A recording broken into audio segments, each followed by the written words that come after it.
Hello and congratulations on getting access to this video course on how to optimize your videos before making your YouTube videos live. So this is video number 1, which is the introduction to YouTube search engine optimization. So I want to first start out by saying the goal is to focus on doing the right amount of keyword research and video file automation before actually uploading any of it to YouTube. So essentially this is all about what most people forget about doing before making their YouTube video live. Because if you think about it, most people think about, okay, what do I do after I upload this video? They don't really think about what they have to do before making it live. So this is not about what you can do afterwards, as that is a totally different focus, but rather before. So besides simple optimization, you really need to know that YouTube ranks the videos that people watch the longest. Meaning, let's say for example that we have a 10-minute video. YouTube looks at that video.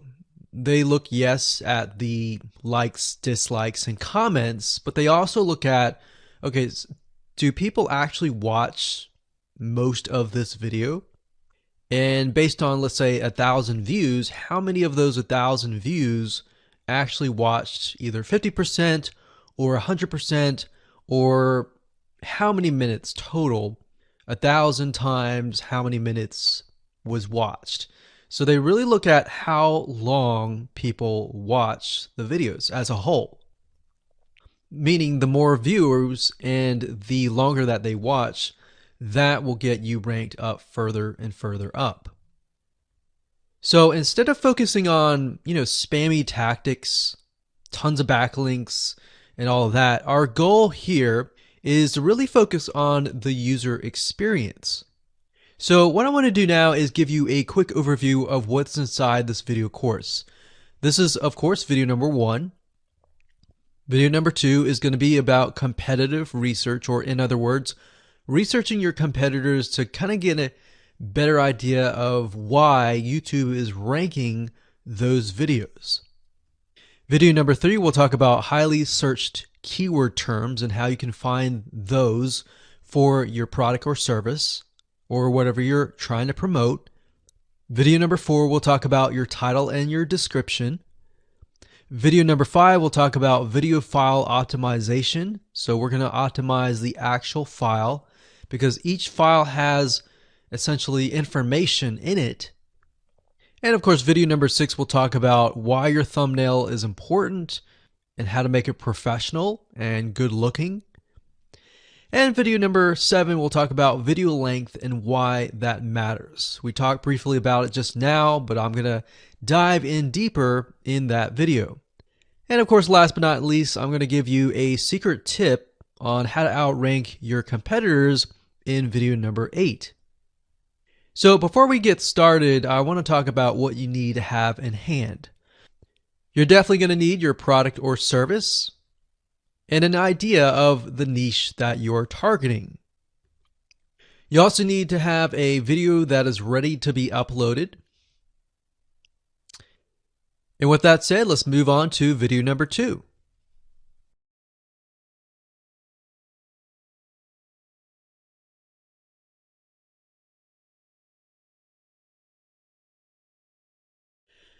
Hello and welcome back. This is video number 2.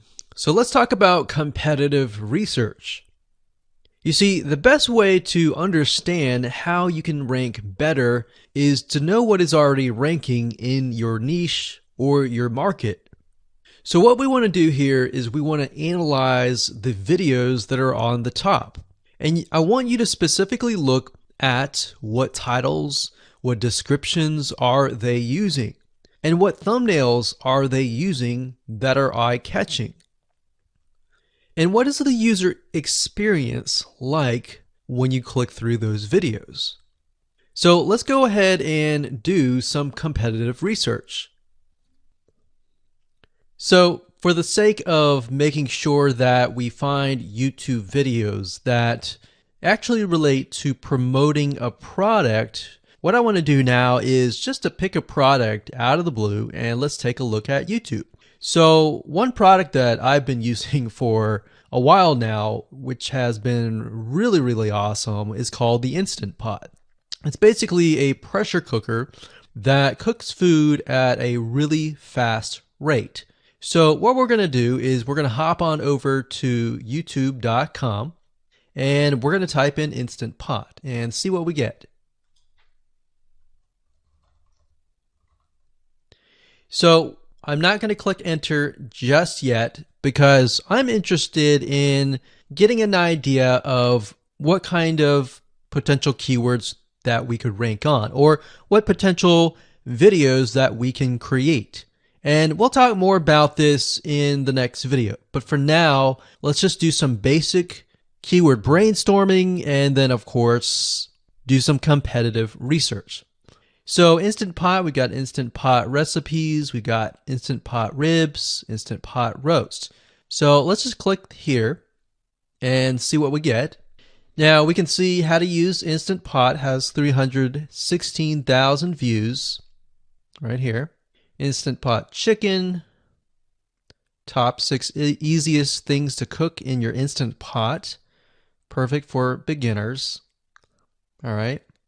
So let's just take a look at the top 3. So let's go ahead and open those up.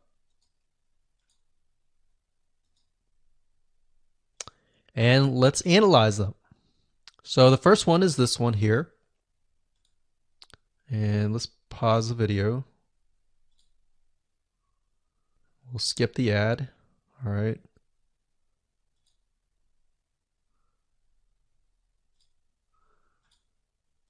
Okay, so how to use the Instant Pot 101 for beginners.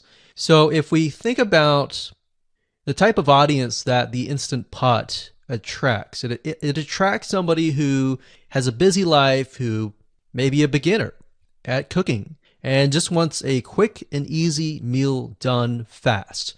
So we can see that. So one thing that I like to do is I like to copy the titles to Notepad.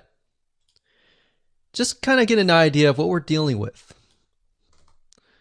So that's the title. Looks like she's promoting an Amazon affiliate link. We can see that here, Amazon.to. We've got Instant Pot hacks, Instant Pot yogurt, and all that. So what she's doing, it's very funny, but she may not realize she's doing this, but what she's using is a method called siloing. And she's basically telling YouTube, hey, not only do I have this video on Instant Pot, I've got Instant Pot hacks, yogurt, recipes, and other recipes. So let's just copy that in here. So that's video number 1. So we're going to rank it from video 1, video 2, and video 3. Let's scroll down a bit. We've got 373 comments. I will say when it comes to YouTube, they're looking for engagement. So comments is good, likes are good, even dislikes are good as well. Even though dislikes are bad from a human standpoint, it tells YouTube that there is engagement. All right. So sometimes we're going to be able to view, we can't do it here, but sometimes you'll actually be able to view more data. But for now, you can't hear. Now, we can actually dig deeper if we want to. So let's just take a look at Natural Brittany's YouTube channel. Because when you're doing competitive research on YouTube, it's not just that particular video. It's actually the whole YouTube channel as a whole, the authority that that channel holds. So she has 116,000 subscribers. Click on the videos. She has a good amount of videos that talk about anything, looks like from cooking, from budgeting, from grocery, a lot of very similar videos. So let's scroll down. And now let's go ahead and take a look at the second highest ranking video. So if we go back over to here, and this is the Instant Pot chicken, cook with me, meal planning, meal prepping, Sunday setup. So let's go here, take a look.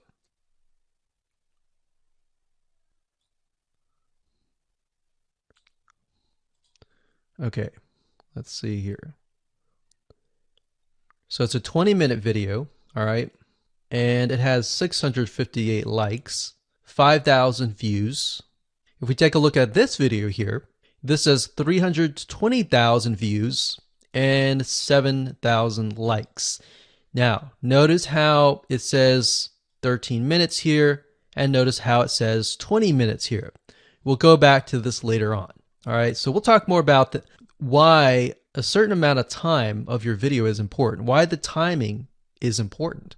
And why is it that this lady has only 5,000 views, whereas the other lady has 300,000, and this lady is ranked right below that lady? All right. So why is that important? And why does that correlate to the time? So we'll talk more about that later on. But for now, let's just do competitive research. We're not trying to figure things out right now, and go from there. So if we take a look at the description, it says cook with me as I try a new recipe with Instant Pot. So the description contains the keyword. Sunday setup. Looks like she's got some Amazon links.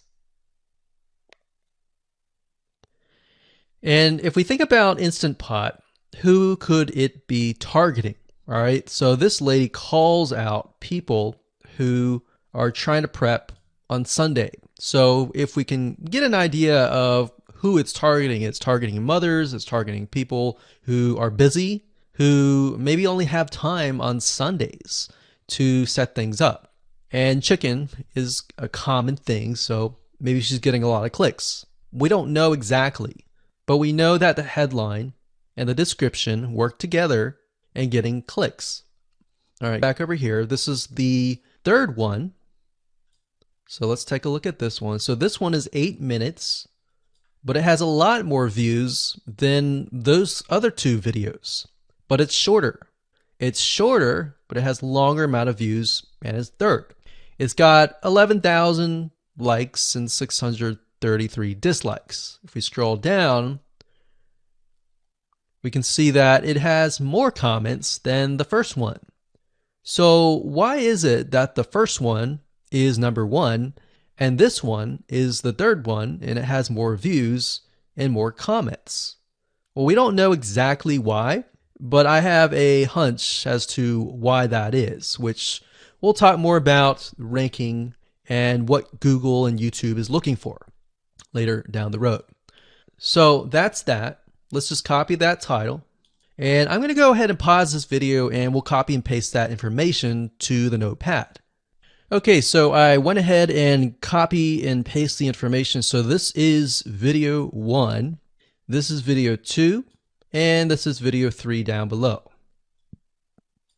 So let me make this bigger. So we have this information. So as we're kind of analyzing the competitor, we want to save this for later, but can you kind of see a similarity here? So this is calling out the target audience. This is calling out the people who are busy essentially. And top 6 ways, top X ways, top certain number ways is always a good title. So perfect for beginners. So if you can imagine, we already see that this title has beginners. This one's calling out perfect for beginners. And this one essentially is calling out people who are busy. So it's a target audience. So that's key. So having this in hand gives you a better idea on what potential titles and descriptions that you can have. Now, you can do some deeper dive competitive research using specific tools. And one specific tool is called Social Blade.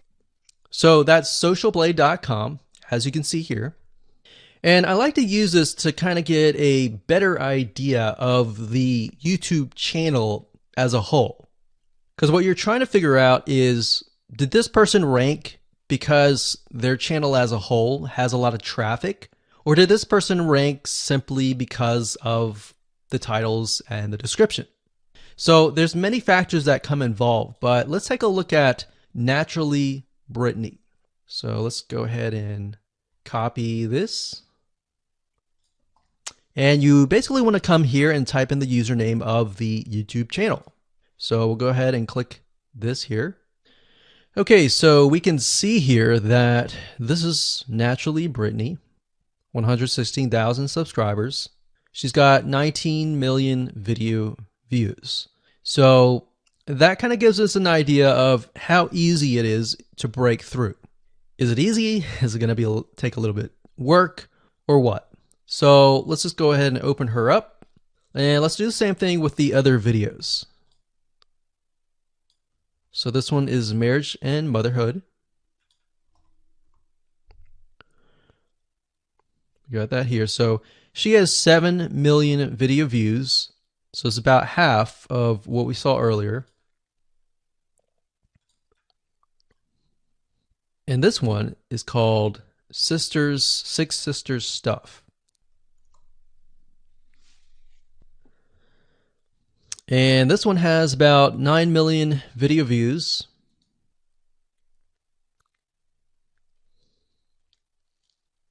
So right off the bat, we can see that if we were to rank on the keyword Instant Pot, it's going to take a lot to break through. But the way we can break through is by using essentially subcategories of that keyword. So Instant Pot recipes or Instant Pot chicken recipe, stuff like that. So we can see that each one of these has about 100 to 200,000 subscribers. So you're going to have to be competing against that. Now, obviously, if you have a good size YouTube channel, that will usually mean that you can break through fairly easily. But if you're just starting out, then breaking through on that keyword is going to be a little bit more difficult. So the next question is, what keywords should you use? And we'll discuss that in the next video.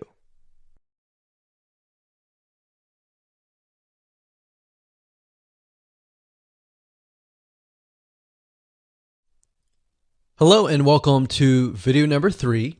Let's talk about highly searched keyword terms and how you can figure out what your main keyword is going to be, what your sub keywords are going to be.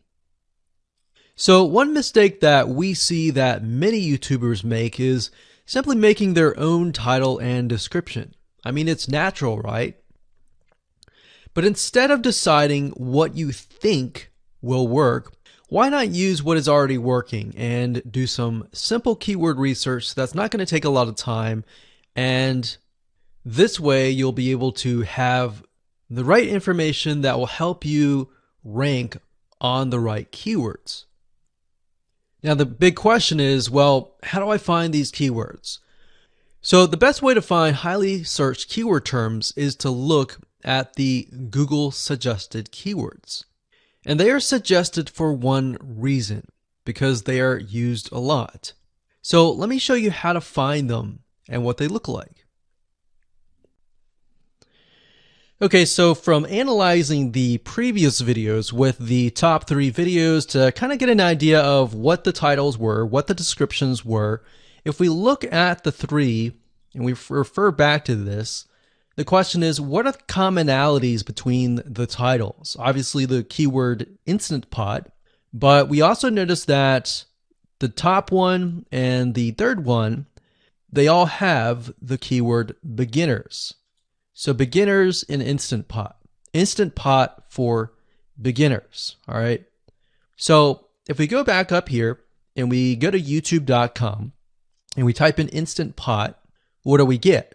So when you have a drop down like this is what we call the suggested keywords. And you'll see this in Amazon.com, you'll see this in Google.com and other major search engines. And what this is high demand and highly searched keyword terms. So in other words, if a lot of people are searching for these keywords, then they'll show up in the drop down menu. Right? So Instant Pot chicken happens to be a very highly searched term. And take a look at this. This one is related to Instant Pot chicken. So that means there's a lot of people searching for Instant Pot chicken. And that might be why this second video is ranked so high. Let's scroll down and take a look. So as we're scrolling down, I also want you to kind of keep an eye on the thumbnails because the thumbnails are key.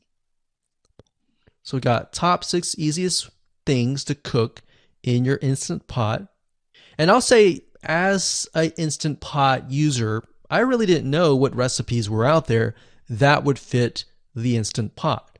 Because the Instant Pot, the way it cooks is it pressurizes the food, and you need a little bit of liquid inside it to pressurize.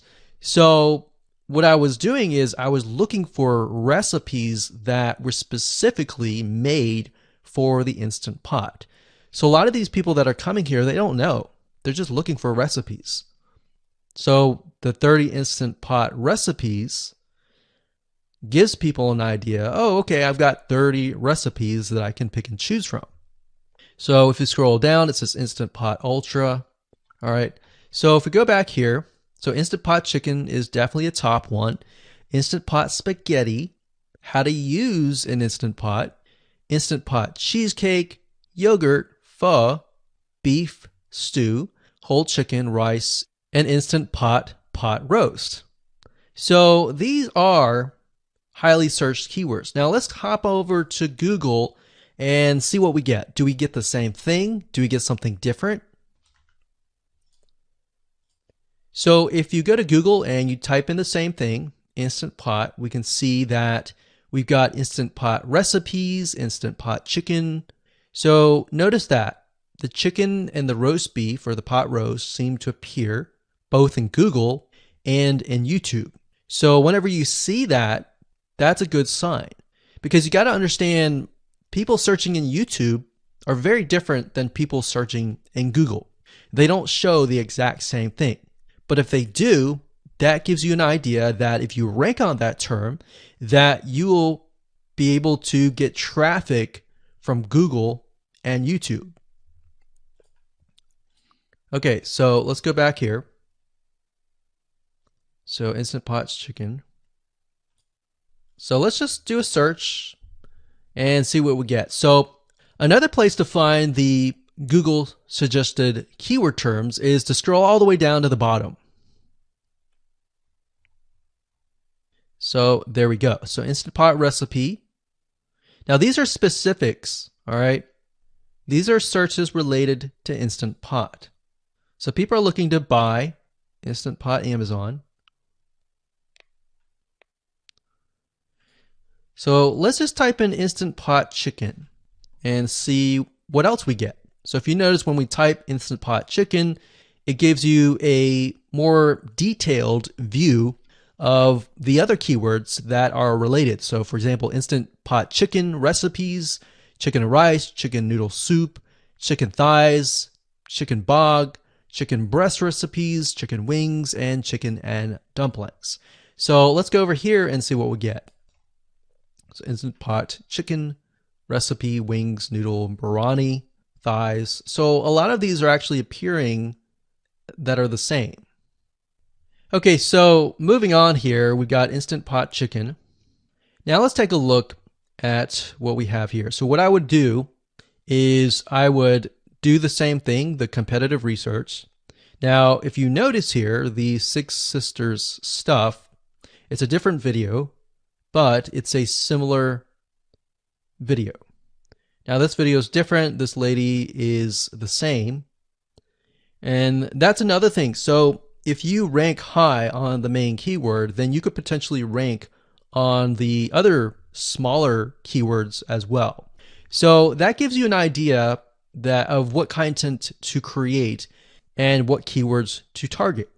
So we could potentially make it about Instant Pot Chicken. And what I would do is go back here. Let's say we want to title it the Instant Pot Chicken. What I would do is I would scroll here and take a look at questions people are asking. So how do I cook chicken and potatoes in Instant Pot? How long does it take to cook chicken pot, Instant Pot? We scroll down, and what I would do is grab these keywords. So I would grab these keywords.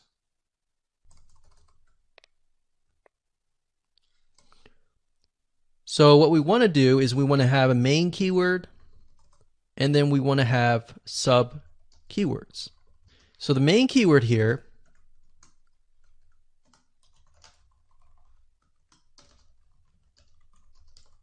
would be Instant Pot chicken. And then the other ones would be Instant Pot chicken and potatoes and all the rest here.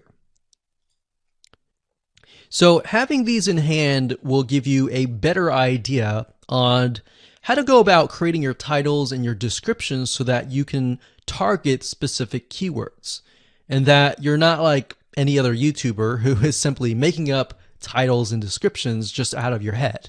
So this way you can be strategic and rank effectively.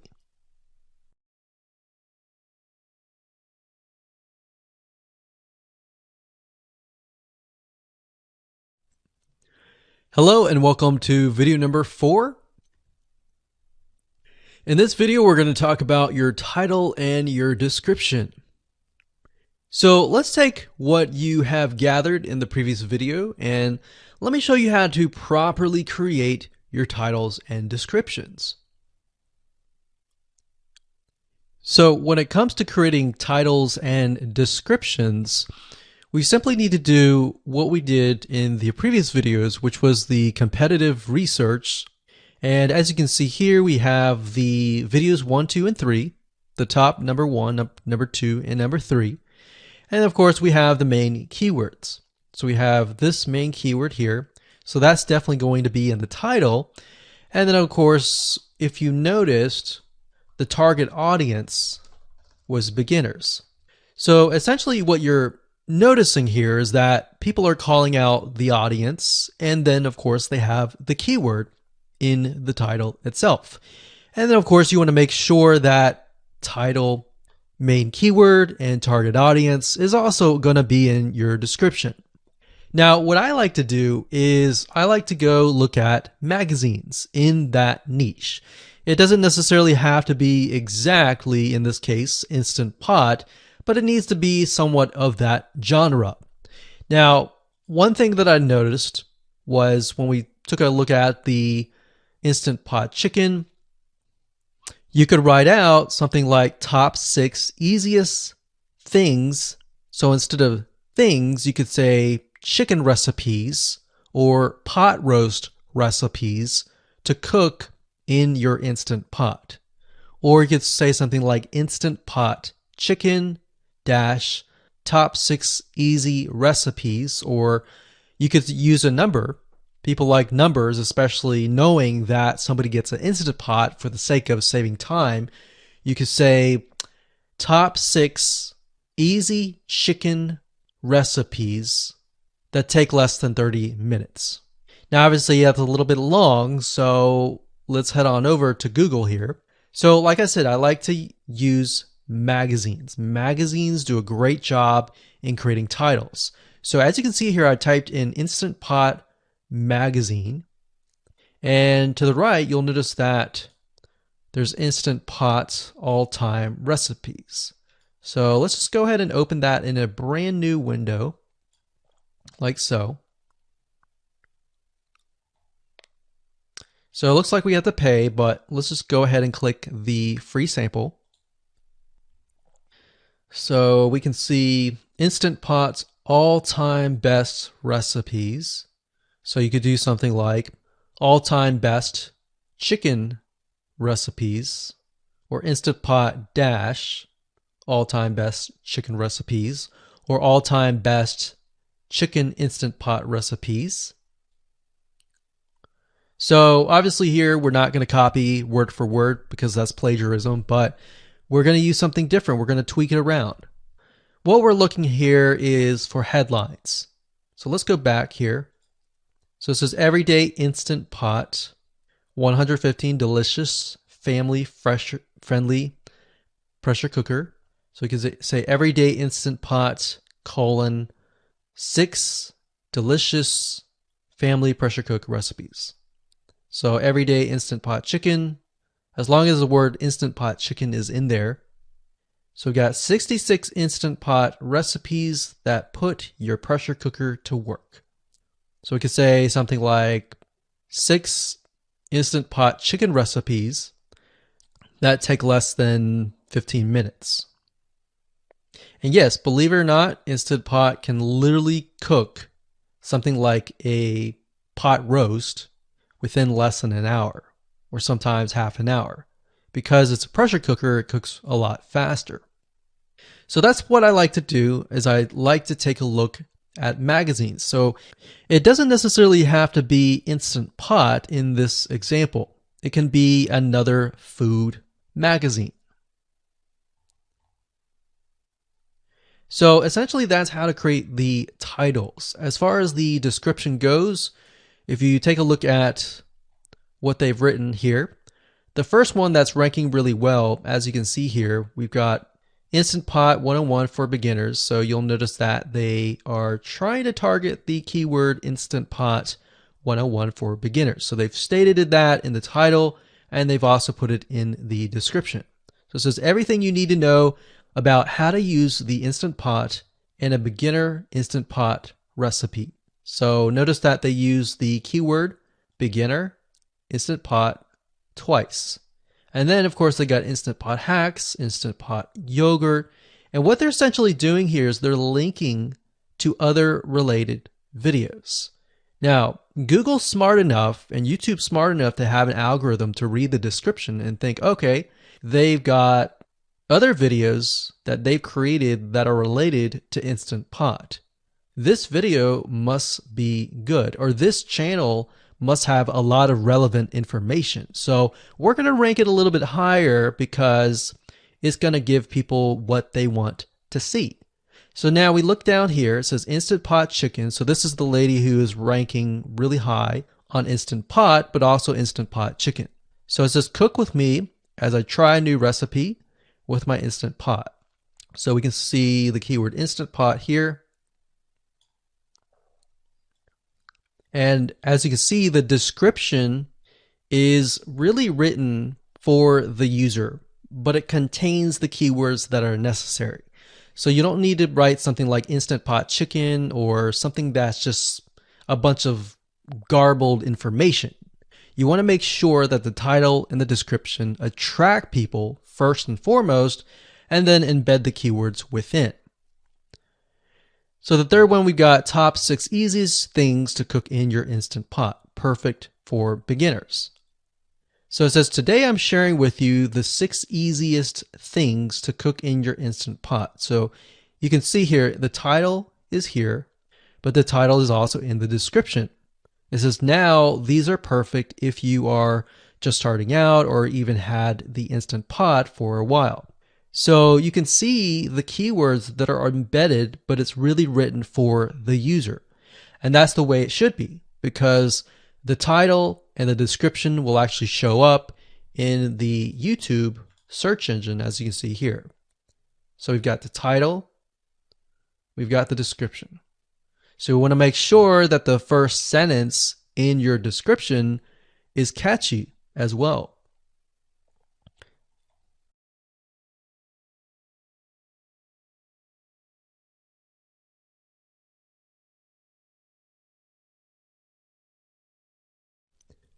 Hello and welcome to video number 5.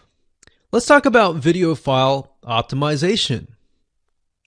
Did you know that all files contain data that tells YouTube what your video could be about? Let me show you. Okay, so the way that YouTube gets an idea of what your video is about is by transcribing it. And for the most part, it can usually figure out what your video is all about if you have voice and speaking in it. Now, you can go one step further by adding what we call video file metadata. It's very similar to a website metadata. So for example, if you right click on any website and you click on View Page Source, up at the top, you're going to see a lot of what we call metadata. So right here, we can see the name, the title, the description, and all that information. So what that does is it tells Google essentially what your website is all about. So very, very similar in this case of what we're doing here. So what we're doing here is we are taking the video file that you have created and embedding it with more information. So besides the title and description, YouTube will be able to read the metadata inside of your video. So it'll make a little bit more sense when I show it to you. Now, it's really hard to find software out there that allows you to embed metadata, except for a few. So one of them is called Video Converter by Wondershare, and that is videoconverter.wondershare.com. That's videoconverter.wondershare.com. So if you go here and you go ahead and download up at the top, you will be able to embed metadata. In fact, we're going to be using that for this particular video. Now, there are other software out there like the Adobe Bridge software, which allows you to embed the metadata into your video. Now, the reason why I'm using Wondershare is because I feel like it's a lot easier to use. So if you go ahead and download this, we're going to open this here. And what I did was I clicked Add Files and I chose the file. Now, there's a lot of things that you can change about the video, but what we're particularly interested in is this eye icon right here. So click this eye icon or letter I here, and you're going to see that it says name, language, episode name, actors, directors, screenwriter, tagline, and description and comments. So what I recommend is you try to complete this as much as you can. So episode name, actors, so that would be whoever is in the video, the director, the screenwriter, which could be you, and then the tagline. What I would do is the tagline be your title, and then the description be your description. So whatever you're going to upload to YouTube, put this as a title and put this as a description. And then for comments, I would put something like keywords. And all you have to do is click save, convert it, and done.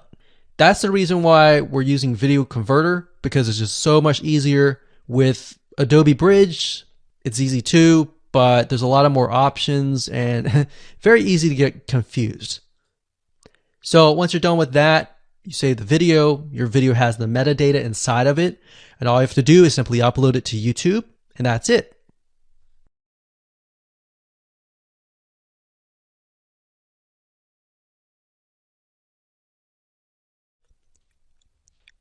Hello and welcome back. This is video number 6. Let's talk about your thumbnail and why that is important. You see, since our goal is to get more clicks or more views to your YouTube video, we have to rely on attracting viewers. So if you think about it, the thumbnail is the first thing people see as they are scanning to find what interests them the most. So in other words, if you think about it, if you go to youtube.com and you type in a keyword, you're going to see all the results with thumbnails, the titles, the descriptions, and all of that. So that's the first thing that they see. So let's discuss what your thumbnail should contain and what's working in your market and how to figure that out. So when it comes to having a thumbnail, you want to make sure that it is eye-catching, meaning it shows somebody what they want. So if Instant Pot Chicken is your main keyword, you want to make sure that your thumbnail has something in it that entices them. So it's good to have the keyword or the title in it. So you can see right now the way YouTube works is they have an initial title or an initial thumbnail, and then after that you can see motion. So if I put my mouse over it, you can actually see part of the video, which makes it a lot more engaging. So as we scroll down, the initial thumbnail that this woman uses is the Instant Pot, and then this one here, it says Instant Pot recipes, so Instant Pot. So we can see the ones at the top definitely have the Instant Pot in it, or a word that's chicken, or a picture that has chicken in it. So it fits the keyword. Now, if you're not a professional, thumbnail artist or anything like that, there are different sites that you can use to get these created. Now, bear in mind that you never want to use a thumbnail that is clickbaity or that lies to somebody, because if they click on it and then the video is nothing like the thumbnail, then guess what? You might get tons and tons of clicks and perhaps views, but you're not going to get people watching your video, which is very, very important, which we'll discuss in the future videos. But for now, there are different elements that you need. So what I recommend is you go to a site called creativemarket.com. That's creativemarket.com. There are other sites like graphicriver.net, but over time we've realized Creative Market has a lot of really good designs. So what we can do here is in the search box, we're going to type in YouTube thumbnail. And we're looking specifically for templates that we can use for the thumbnail. So it says YouTube thumbnail pack. Let's go ahead and open that. There's one here. There are end cards, but that's a little bit different. That basically comes at the very end of your video. So we got urban thumbnails, different types of thumbnails. But the reason why I like Creative Market is buying templates for specifically YouTube thumbnails is going to make your life a lot more easier, especially if you can make it professional. The more professional it looks, the more professional your viewers will click through. So if we click on this, we can kind of get an idea of what we're dealing with.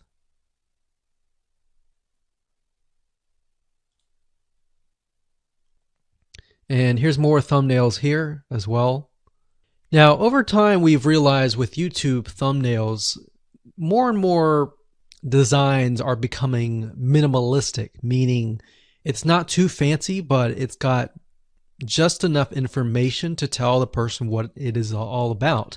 So it could have text, it could have pictures, but you really need to know what your YouTube video is about before you can create your thumbnail. In fact, I recommend that you create your YouTube video first and then you create your thumbnail so that you can make sure that you attract the right person. Now, what we found a little bit of a technique is to create a thumbnail that is related to essentially the end, meaning if you're creating an Instant Pot chicken recipe, you might want to show the chicken already cooked. So essentially what people get if they click through. So that way people think, oh, okay, this looks really nice. I'm going to click through. And they're more likely to actually watch all the way through to the end. And that's what we want. We want people not to just click through, but to watch all the way till the end. And that's actually going to help us with the ranking.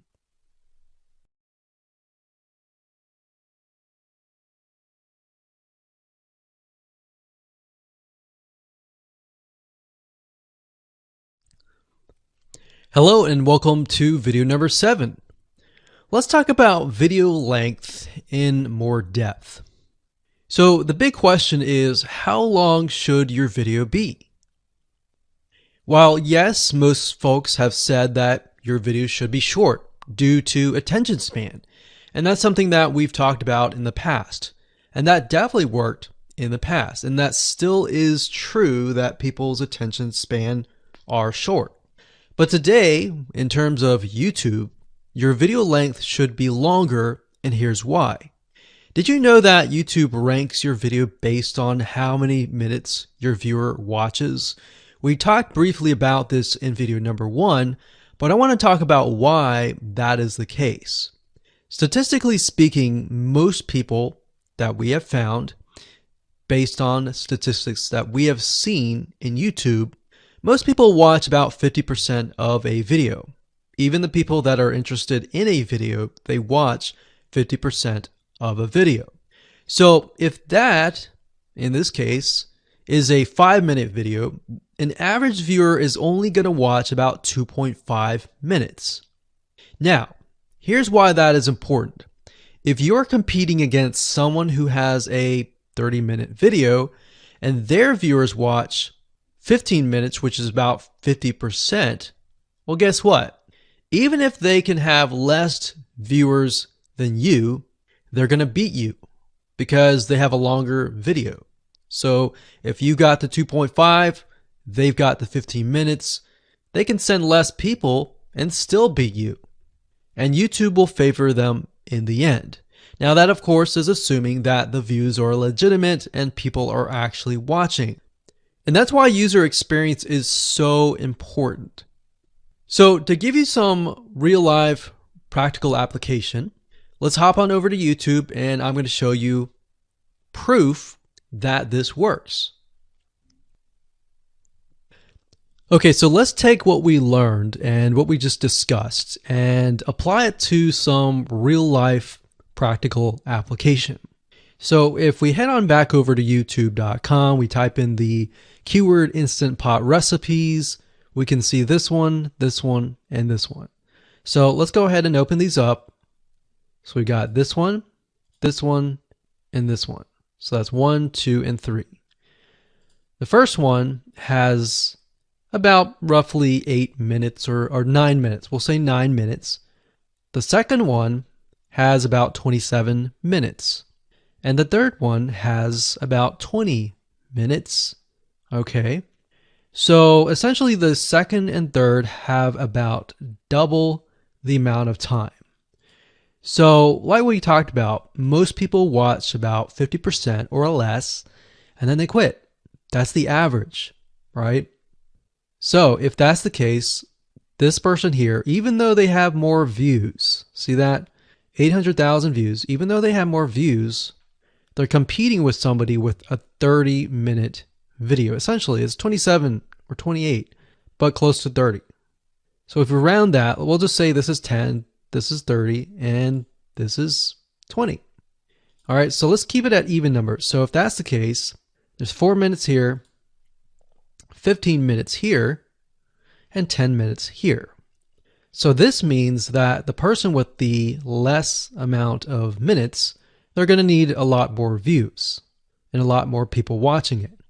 So in total, if this person has, obviously this person's number one, but what I'm saying here is because YouTube looks at how many minutes are watched, if this person had 800,000 views and this person had only half of that amount, but had more than double this amount, this person right here would most likely rank higher. So see that? Only 100,000 views, 15 minutes. This one here, 20 minutes, only 6,000 views. So you might ask, well, shouldn't this be maybe number one?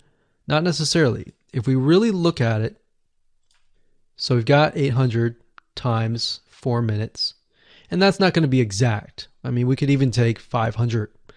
And this is definitely going to be number one. And this is definitely going to be number two based on the information. But this person, because they have a long enough video, even though they have less amount of views, they're still able to rank pretty high. So this is based on one of our YouTube channels, which has over 9 million of minutes watched. And based on that, that's what we've seen.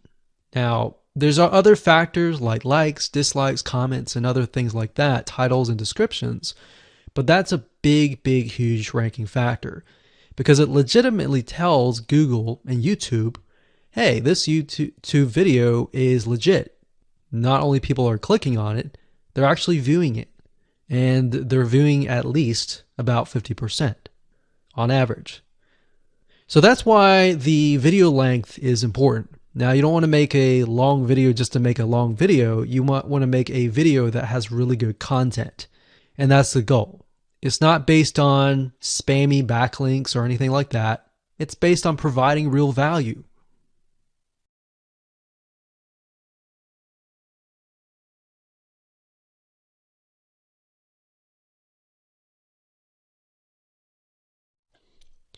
Hello and welcome to video number 8. So just want to say congratulations on reaching the end of this video course. We're going to talk about a secret tip that you can use to outrank your competitors. So we briefly talked about why having a longer video was important, right? So one secret tip that we can give you is that what we have found that works is the following. Longer videos in the sense of live streams, which means you get on YouTube and you talk to people live.